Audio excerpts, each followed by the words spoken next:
আজ আমি আপনাদের জন্য নিয়ে এসেছি এমন একটি ক্রাইম থ্রিলার গল্প যা শুরু থেকেই আপনাদের মাথার সাথে এক ভয়ঙ্কর খেলা খেলতে শুরু করবে। মাত্র কয়েক ঘন্টার ব্যবধানে একটি পুলিশ স্টেশনে এমন সব ঘটনা ঘটে যা পুরো রাজ্যকে কাঁপিয়ে দেয়। পুলিশ, মিডিয়া, এমনকি সরকারও জড়িয়ে পড়ে এমন এক রহস্যে যার উত্তর কারো কাছে নেই। বলছিলাম সীসা 2016 মুভির কথা। 2026-এ এটি মুক্তি পেয়েছে। টান টান উত্তেজনা আর ক্রাইম থ্রিলার নিয়ে আজকের মুভি। তো চলুন বন্ধুরা, আর দেরি না করে গল্পটি শুরু করা যাক। তো তার আগে একটাই রিকোয়েস্ট থাকবে, গল্পটি দেখার সাথে সাথে একটা লাইক এবং একটা সাবস্ক্রাইব করে রাখুন, যাতে এমন গল্প পরবর্তীতে কোনো রকম মিস না হয়ে থাকে। তো চলুন শুরু করা যাক। তো গল্পে শুরু হয় পুষ্পগিরি পুলিশ স্টেশন থেকে। স্টেশনের বাইরে মানুষের ভিড় উছড়ে পড়ছে, সারি সারি নিউজ চ্যানেলের ভ্যান, চারিদিকে ক্যামেরার ঝলকানি, আর পুরো বিক্ষোভকারীদের স্লোগানে পুরো এলাকা উত্তপ্ত হয়ে আছে। পরিস্থিতি এতটাই নিয়ন্ত্রণের বাইরে যে পুলিশ এই ভিড় সামলাতে হিমশিম খাচ্ছে। ঠিক তখনই একজন উচ্চপদস্থ কর্মকর্তা মিডিয়ার সামনে এসে বক্তব্য দিতে শুরু করেন। কিন্তু সাংবাদিকদের সবার একটাই প্রশ্ন, স্যার, মাত্র এক রাতে এমন কি ঘটেছিল যার জন্য পুরো পুলিশ স্টেশন জাতীয় সংবাদে পরিণত হয়েছে? আর এর পেছনে একজন অপরাধী নাকি কোনো বড় চক্র কাজ করছে? তবে সেই প্রশ্ন জানার আগে গল্প আমাদের কয়েক ঘন্টা পিছিয়ে নিয়ে যায়। দশরার সময় চলছে, পরের দিনই মুখ্যমন্ত্রী এখানে আসবে, তাই পুরো এলাকা জুড়ে নিরাপত্তার ব্যবস্থা জোরদার করা হয়েছে। পুলিশ স্টেশনের সব কর্মকর্তাকে বিশেষ নির্দেশ দেওয়া হয়, টহল বাড়াতে হবে এবং যে কোনো সন্দেহজনক কার্যকলাপ দেখলে ব্যবস্থা নিতে হবে। সকাল থেকেই পুলিশের গাড়িগুলো বিভিন্ন এলাকায় টহল দিতে বেরিয়ে যায়। এই টহল দলের একজন কর্মকর্তা নায়ার, তিনি সহকর্মীদের নিয়ে এলাকাটি পরিদর্শন করছিলেন। হঠাৎ তার বাড়ি থেকে একটি কল আসে। ফোন রিসিভ করতেই তার মুখের ভাব বদলে যায়। তিনি দ্রুত ঊর্ধ্বতন কর্মকর্তাকে ফোন করে জানান, স্যার, আমার মেয়ে হঠাৎ খুবই অসুস্থ হয়ে পড়েছে, তাই আমাকে জরুরি ভিত্তিতে বাড়ি যেতে হবে। অনুমতি মিলতেই নায়ার ডিউটি ছেড়ে চলে যান, আর বাকি পুলিশ সদস্যরা টহল দিয়া চালিয়ে যেতে থাকে। কিছুক্ষণ পর নতুন শিফটের পুলিশ ও কর্মকর্তারা থানায় যোগ দিতে শুরু করেন। এখানেই আমাদের পরিচয় হয় অ্যান্টনি নামের এক প্রভাবশালী পুলিশ কর্মকর্তার সঙ্গে। ঠিক তখনই এক কনস্টেবল একজন বৃদ্ধ লোককে ধরে অ্যান্টনির সামনে নিয়ে আসে। সে জানায় এই বৃদ্ধ রাস্তায় দাঁড়িয়ে মানুষের গাড়ির টায়ার পাংচার করছিল। কিন্তু অ্যান্টনি বিষয়টিকে একেবারেই গুরুত্ব দেয় না, বরং হেসে বলে, এত ছোটখাটো কেসও আমার সামনে নিয়ে আসো? বড় কোনো অপরাধী ধরো, তারপর আমার সামনে এসো। এরপর নিয়ম মেনে বৃদ্ধকে লকআপে ঢুকিয়ে দেওয়া হয়। অন্যদিকে শহরের এক প্রান্তে কয়েকজন গুন্ডা পান্ডার মধ্যে মারামারি চলছিল। আশেপাশের মানুষ সেই মারামারি দেখে নিজেদের মধ্যে টাকার বাজি খেলছিল। হঠাৎ কয়েকজন লোক সেখানে এসে ভিড়ের মধ্যে থাকা একজনকে জোর করে একটি গাড়িতে তুলে নিয়ে যায়। সেই দলে একজন মহিলাও ছিল। কিছুক্ষণ পর তারা লোকটিকে শহরের বাইরে নির্জন একটি জায়গায় নিয়ে গিয়ে নির্মমভাবে হত্যা করে। এরপর এই মারামারির পাশ দিয়ে একটি পুলিশের জিপ যায়। কিন্তু আশ্চর্যের বিষয় হলো, পুলিশ সদস্যরা ঘটনাটিকে গুরুত্বই দেয় না। তাদের কাছে এসব ছিল সাধারণ অপরাধীদের লড়াই, যার জন্য সময় নষ্ট করার কোনো প্রয়োজনই নেই। এদিকে সেই একই জিপে আরেকজন ব্যক্তিকে গ্রেপ্তার করে থানায় আনা হচ্ছিল। লোকটি বারবার জানতে চাইছিল, আমি কি অপরাধ করেছি স্যার, আমাকে ধরে নিয়ে যাচ্ছেন কেন? কিন্তু পুলিশ তার একটিও কথাও শোনে না। থানায় নিয়ে এসে সরাসরি লকআপে ঢুকিয়ে তাকে নির্মমভাবে মারতে শুরু করে। ব্যথায় কাতরাতে কাতরাতে লোকটি জানায়, কিছুদিন আগে তার মেরুদণ্ডে অপারেশন হয়েছে, তবুও পুলিশের কারো মনে একটুও দয়ামায়া জাগে না। এদিকে ঠিক সেই সময় ডিওআইএসপির কাছ থেকে একটি জরুরি বার্তা আসে। তিনি অ্যান্টনিকে ফোন করে জানতে চান সৌমার কেসের তদন্ত কতদূর এগিয়েছে, কারণ পরদিন মুখ্যমন্ত্রীর সফরের সময় মানুষ ওই ঘটনাকে কেন্দ্র করে বড় ধরনের বিক্ষোভের পরিকল্পনা করছিল। অ্যান্টনি আত্মবিশ্বাসের সঙ্গে উত্তর দেয়, স্যার, খুব শীঘ্রই কেসটার সমাধান হয়ে যাবে। এই কথা বলেই সে থানা থেকে বেরিয়ে বাড়ির উদ্দেশ্যে রওনা দেয়। কিছুক্ষণ পর থানায় একজন কর্মকর্তা এসে জানায় তার নাম দাস। দাসের আচরণ থানার অন্য সবার থেকে একেবারেই আলাদা। তিনি অত্যন্ত রাগী এবং কঠোর অদ্ভুত মানসিকতার একজন মানুষ। ঠিক তখনই এক কনস্টেবল আনন্দের সঙ্গে মিষ্টির বাক্স হাতে নিয়ে তার সামনে এসে বলে, স্যার, আমার ঘরে একটি পুত্র সন্তান হয়েছে। কিন্তু অভিনন্দন জানানোর বদলে দাস তাকে অপমান করে তাড়িয়ে দেয়। অন্যদিকে লকআপে আটক সেই নিরীহ লোকটির ওপর নির্যাতন চলতেই থাকে। আসলে পুলিশ তাকে সৌমা হত্যার মামলার আসামি বানাতে চাইছিল। কিছুদিন আগে সৌমা নামের এক তরুণীর ওপর ভয়াবহ নির্যাতন এবং মৃত্যুর ঘটনায় পুরো এলাকা উত্তাল হয়ে উঠেছিল। সাধারণ মানুষ বিচার চাইছিল, কিন্তু প্রকৃত অপরাধী খুঁজে বের করার বদলে পুলিশ একজন নির্দোষ মানুষকে ফাঁসানোর পরিকল্পনা করছিল। আর ঠিক এই জন্যই এই নিরীহ লোকটিকে থানায় এভাবে ধরে আনা হয়। এরপর আমরা দেখতে পাই থানায় একজন সৎ কনস্টেবলও ছিল, যার নাম রাজু। রাজু অন্যদের মতো ছিল না, সে ছিল সৎ, দায়িত্বশীল এবং নিজের কাজে অত্যন্ত নিষ্ঠাবান। কিন্তু প্রতিদিন সহকর্মীদের দুর্নীতি আর অন্যায় দেখে তার ভেতরটা ধীরে ধীরে ভেঙে পড়েছিল।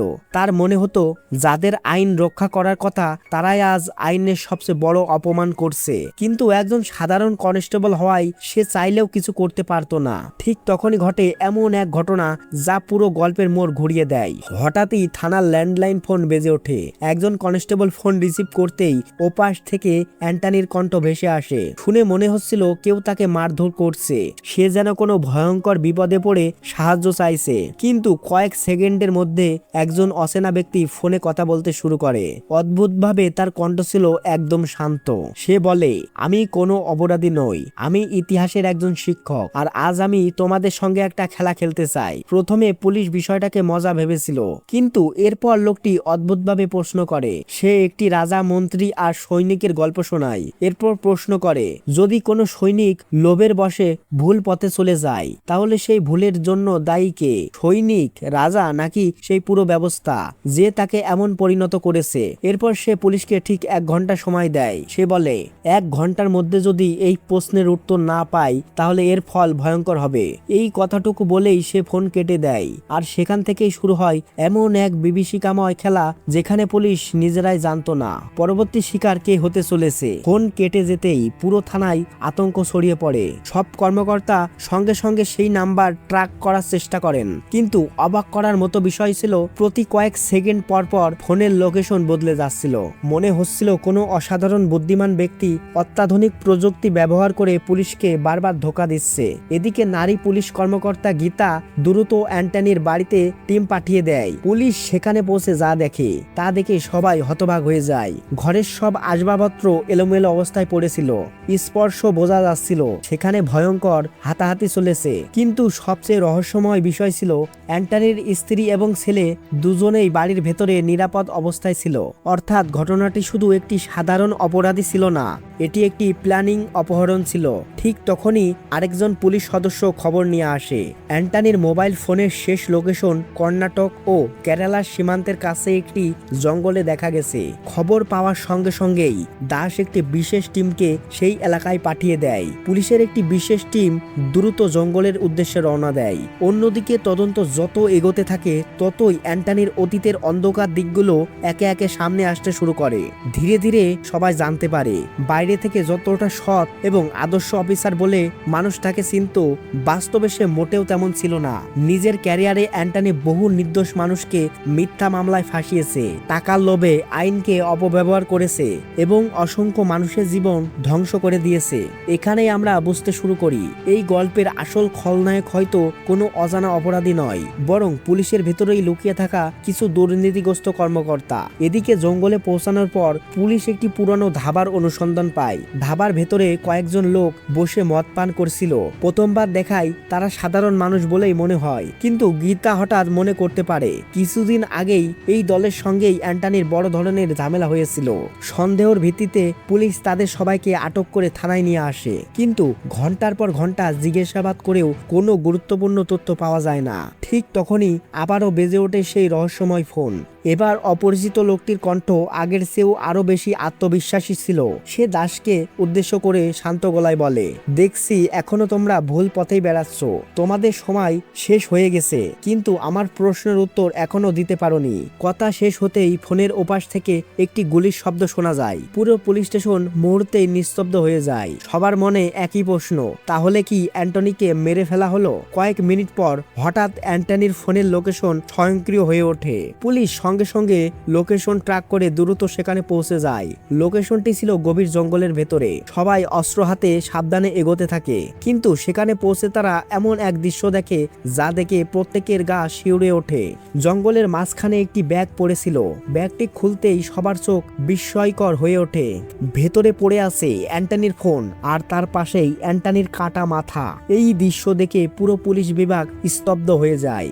আর এখন আর এটা কোনো সাধারণ হত্যাকাণ্ড নয়, কেউ একজন পরিকল্পিতভাবে পুলিশের একজন প্রভাবশালী কর্মকর্তাকে অপহরণ করেছে, নির্মমভাবে হত্যাও করেছে।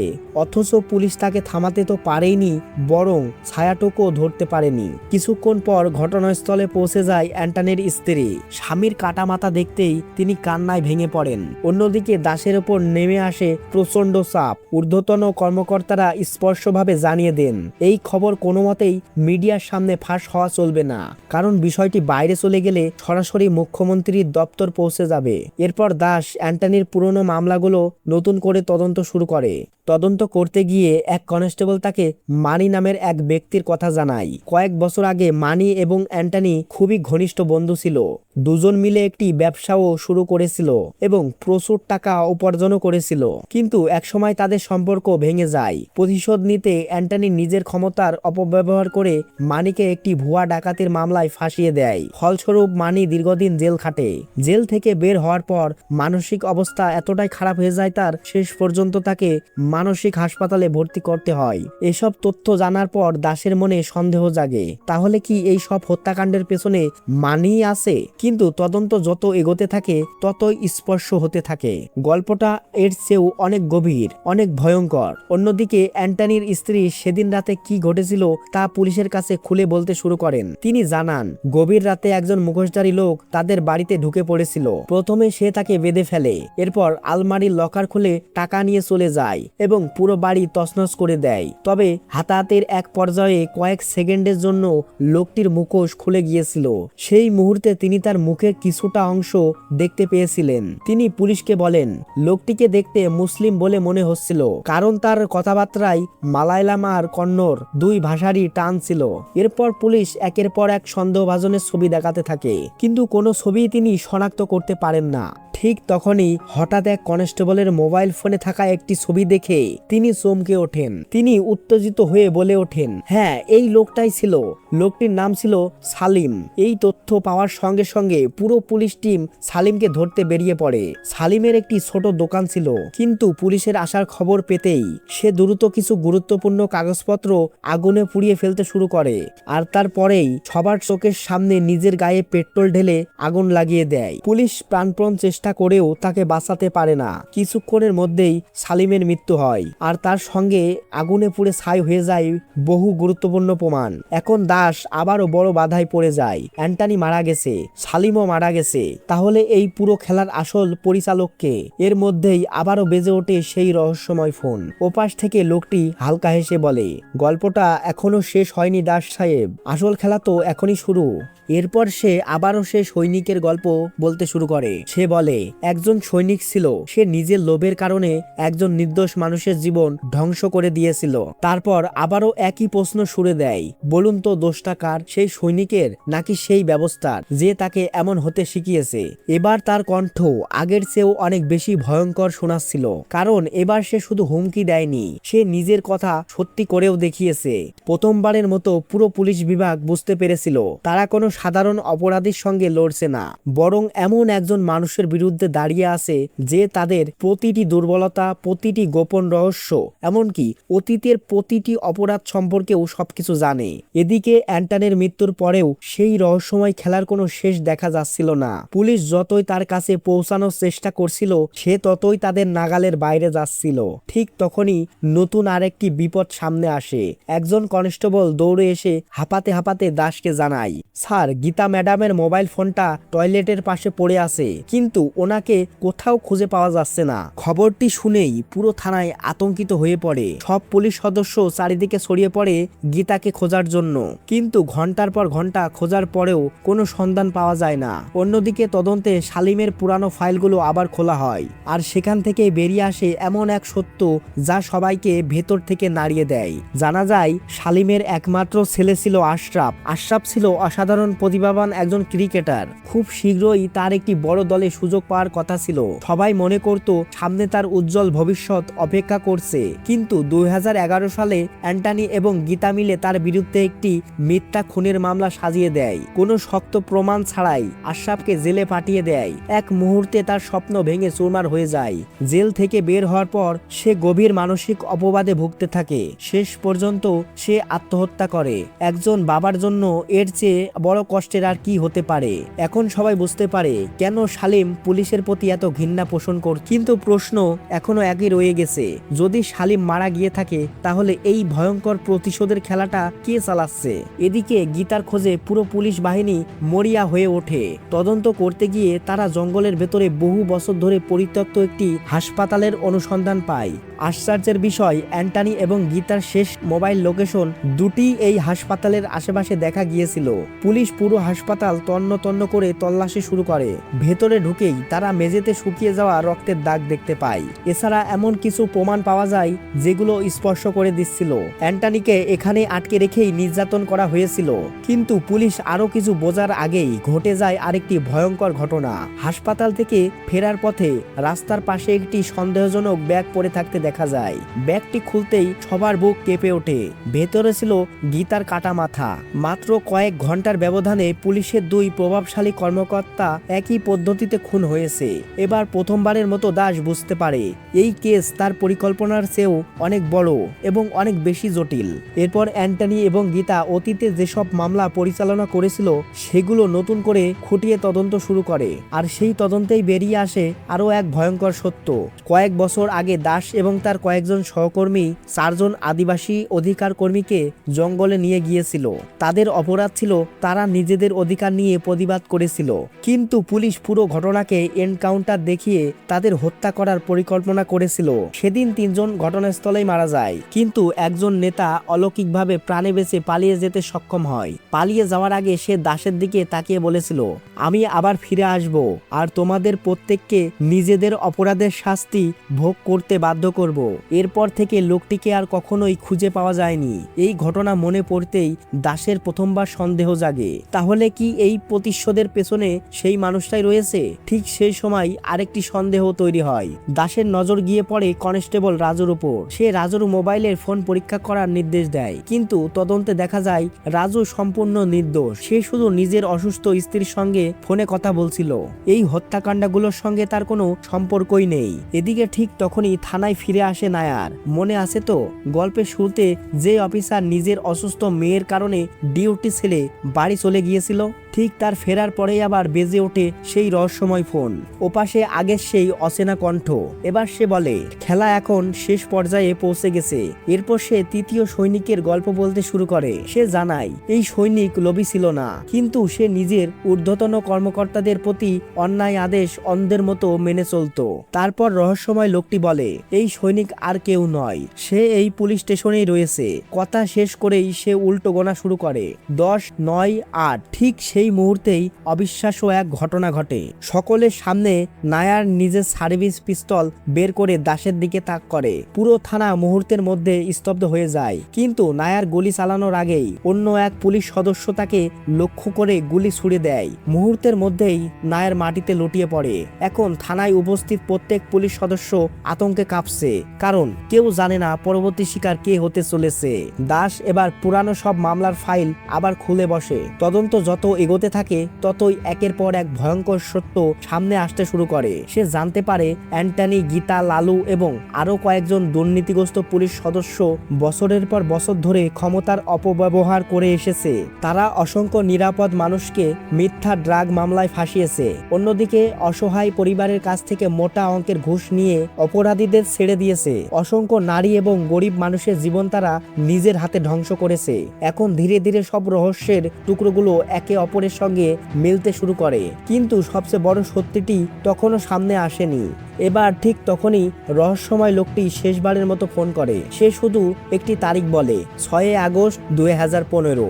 এই তারিখ শুনেই দাস পুরনো রেকর্ডের রুম থেকে সেই দিনের ফাইল বের করে। ফাইল খুলতেই তার সামনে এমন এক সত্য আসে যা পুরো ঘটনার মূল কারণ ছিল।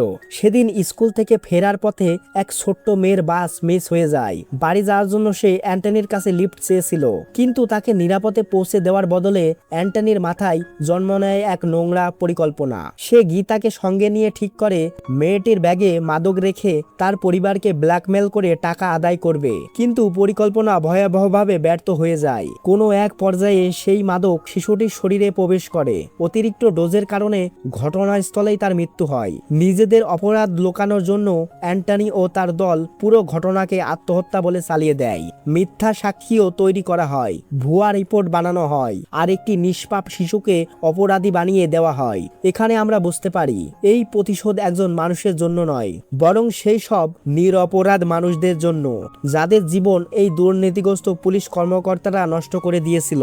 বছরের পর বছর বিচার না পেয়ে সব ভুক্তভোগী একসঙ্গে একত্রিত হয়। তারা সিদ্ধান্ত নেয়, যখন আইন আমাদের বিচার দিতে ব্যর্থ হয়েছে, তখন আমরাই নিজেরাই ন্যায় বিচার প্রতিষ্ঠা করব। মনে আছে গল্পের শুরুতে যে বৃদ্ধ লোকটিকে টায়ার পাংচার করার অভিযোগে গ্রেপ্তার করা হয়েছিল? আসলে তিনি ছিলেন এই পুরো পরিকল্পনারই একজন সদস্য। ইচ্ছা করেই তিনি থানার ভেতরে ঢুকেছিলেন, যাতে ভেতরের সব তথ্য বাইরে পৌঁছে দিতে পারেন। দাস যখন সত্যটা জানতে পারে, তখন রেগে ক্ষিপ্ত হয়ে বৃদ্ধকে নির্মমভাবে মারধর শুরু করে। কিন্তু হঠাৎ পরিস্থিতি পুরোপুরি বদলে যায়। সুযোগ বুঝে বৃদ্ধ দাসের হাত থেকে বন্দুক কেড়ে নেন। এরপর তিনি গুলি চালিয়ে দেন। কয়েক সেকেন্ডের মধ্যে অন্য পুলিশ সদস্যরাও তাকে গুলি করে হত্যা করে। কিন্তু তখন পর্যন্ত সবকিছু শেষ হয়ে গেছে। দুর্নীতিগ্রস্ত বহু পুলিশ কর্মকর্তা ইতিমধ্যেই মারা গেছে। তাদের সব বছরের পর বছর লুকিয়ে রাখা অপরাধগুলো সবার সামনে এখন প্রকাশ পেয়ে গেছে। এরপর গল্প আবার বর্তমান সময়ে ফিরে আসে। পুলিশ কর্মকর্তারা মিডিয়ার সামনে দাঁড়িয়ে বলেন, তদন্ত এখনো চলছে, খুব শীঘ্রই সব অপরাধীকে আইনের আওতায় আনা হবে। কিন্তু আমরা এখন সত্যটা জেনে গেছি। শেষ দৃশ্যে দেখানো হয় সেই নিষ্পাপ ছোট্ট মেয়েটির পরিবারকে, একটি পরিবার যারা কখনোই প্রকৃত বিচার পায়নি। আর এখানেই সিনেমাটির একটি গভীর প্রশ্ন দিয়ে শেষ হয়, যদি আইন রক্ষাকারীরাই অপরাধী হয়ে যায়, তাহলে সাধারণ মানুষ ন্যায় বিচার পাবে কার কাছে? এই প্রশ্নের উত্তর দর্শকের বিবেকের ওপর ছেড়ে দিয়েই শেষ হয় এই দুর্দান্ত ক্রাইম থ্রিলার সিনেমার গল্প। গল্পটা ভালো লেগে থাকলে ভিডিওটিতে একটি লাইক দিতে ভুলবেন না। বন্ধুরা, সঙ্গে একটি শেয়ার করুন এবং আমাদের চ্যানেলটিকে সাবস্ক্রাইব করে রাখুন। আবার দেখা হবে আরও একটি দুর্দান্ত টুইস্ট এবং ক্রাইম থ্রিলার গল্প নিয়ে। ততক্ষণ পর্যন্ত ভালো এবং সুস্থ থাকবেন। ধন্যবাদ।